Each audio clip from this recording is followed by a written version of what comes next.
여름에 컨디션 안 좋으실 때, 될 수 있으면 오후 늦은 시간에 아니면 좀 무리를 하셨을 때, 이랬을 때 저희가 검사를 하는 게 좋죠.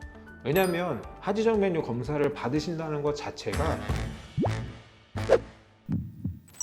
하지정맥류라는 질환이 판막이 이상이 생기는 거잖아요. 그 전에 탄력도에 문제가 생기면서 판막이 이상이 생기는 거 아니에요?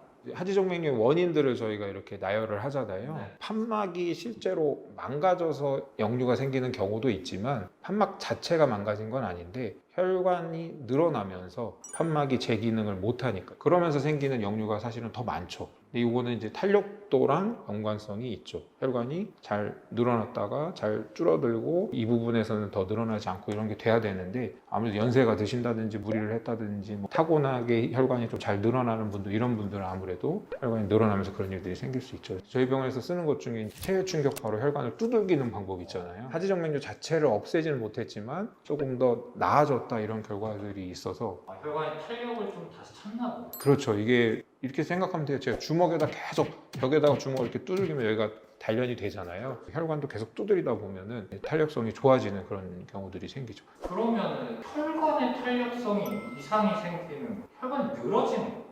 그렇죠. 늘어지는 거죠. 혈류량이 많아서 늘어나는. 정맥 자체가 원래 잘 늘어났다 잘 줄어들었다 되도록 저희 몸에서 설계가 돼 있어요. 피를 좀 저장해야 될 수도 있잖아요. 항상 똑같은 양이 저희 몸에서 왔다 갔다 할 수는 없잖아요. 날씨에 따라서 혈관 사이즈가 늘어났다 줄어들었다 할 수도 있는 거고, 그랬을 때 이거의 역할을 해주는 게 사실은 정맥이거든요. 어느 정도까지는 저희가 늘어났다 줄어들었다 이렇게 되겠지만 얘가 어느 임계치 이상으로 확 늘어나면 바람바지 풍선처럼 이렇게 돌아가질 못하는 거죠. 그래서 저희 몸이 자꾸 그런 압력에 노출이 되면 이게 혈관이 꼬부러지기 시작해요. 근데 이렇게 하면은 이게 이제 펴지기는 또 어렵죠. 그러면서 이런 게 이제 점차 하지정맥류로 진행이 되는 거죠. 그럼 정맥혈관은 혈류에 되게 민감한 혈관이에요? 온도에도 민감하고 압력에도 민감하고. 그러면 온도에 민감하면 이런 더운 여름철에 많이 늘어나 있는. 그쵸. 검사하실 때 여름인데 저희가 이렇게 에어컨을 잘 틀지 않아요. 오히려 더운 상태를. 네네네. 혈관이 늘어나 있는 상태에서 역류가 더 잘 보이기 때문에. 대학병원에 제가 있었을 때는 겨울에 환자가 많아요. 동맥은 겨울 되면 추워지니까 이렇게 쪼그라들면 문제가 많이 생기잖아요. 근데 이제 하지정맥류 병원은 겨울에는 환자가 좀 적어요. 그랬다가 여름이 되면은 혈관이 늘어나면서 하지정맥류 증상들이 더 심해지시니까 오시는 분들이 더 늘어나죠. 그럼 이 하지정맥류 검사는 여름에 받는 게 좋은 거예요? 여름에 컨디션 안 좋으실 때, 될 수 있으면 오후 늦은 시간에 아니면 좀 무리를 하셨을 때, 이랬을 때 저희가 검사를 하는 게 좋죠. 왜냐하면 하지정맥류 검사를 받으신다는 것 자체가 어쨌든 역류가 생겨서 그것 때문에 불편감이 있으셨던 분들이잖아요.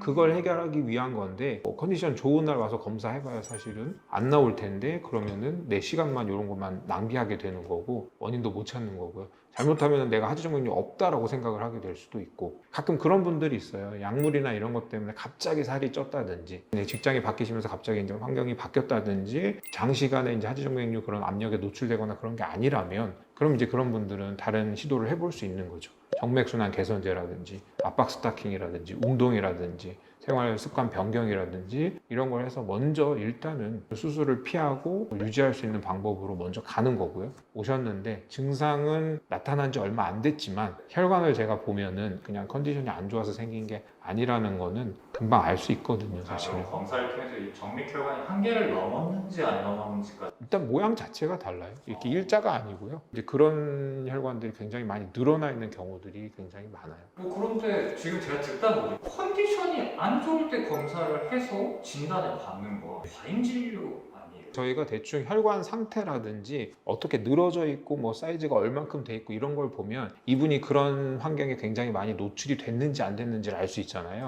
그래서 그것까지 사실은 감안을 해서 저희가 치료를 하죠. 병원에서 하지정맥 검사 받으러 오시는 환자분들 중에 네네. 이산부분들이 생각보다 많더라고요. 그쵸. 그때 굉장히 많이 심해지시고 불편해지시고 그런 경우가 굉장히 많죠. 혈장량도 늘어나 있는 상태고 아기 때문에, 그 다음에 여기 복압도 높아져 있을 상태잖아요. 그럼 아무래도 밑에서 다리 쪽에서 짜주고 싶은데 위에서 압력이 막고 있으니까 못 올라가고 하면서 혈관이 늘어날 거 아니에요. 이 상태일 때 저희가 하지정맥류가 있다고 수술을 하냐? 그렇지는 않죠. 왜냐면 이분이 출산하셔서 복압이 떨어지고 혈류량이 줄어들고 그 다음에 여성 호르몬 자체가 혈관을 늘키도록 작용을 많이 하는데 그런 호르몬 밸런스가 맞고 그러면 그분은 다시 정상으로 돌아갈 찬스가 있는 거거든요. 그럼 원장님 말씀대로면 임산부 분들은 굳이 하지정맥 검사를 받을 필요는 없는 거죠? 근데 불편하시면 저는 오시라고 좀 추천을 드리고 싶은 게요. 이게 똑같이 노출이 됐을 때도 이게 원리를 알고 그러면 내가 그거를 좀 더 늘어나는 걸 막을 수가 있거든요. 이게 막는다는 게 병이 더 진행되는 걸 막을 수 있는 방법들이 있잖아요. 뭐 예를 들어서 마사지를 계속 세게 받는 거를 더 이상 하지 않고 뜨거운 물에서 계속 노출되는 걸 그런 걸 좀 막아주고 집에 가면 다리를 좀 높게 들고 이렇게 털어준다든지 까치발 같은 걸 들어서라도 펌프질을 해준다든지 나중에 출산하고 나면 원래대로 돌아올 텐데 아까도 제가 말씀드렸듯이 풍선이 이렇게 조금씩 불었다가 바람 빠졌다 이거 할 때까지는 괜찮아요.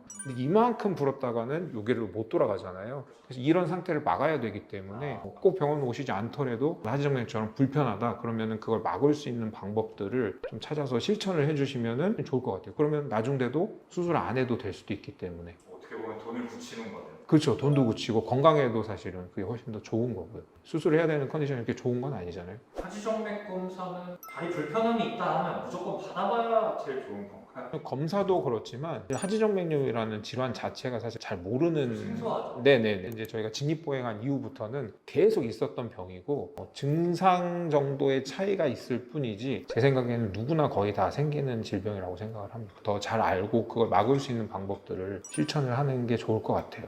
네. 네네. 알겠습니다.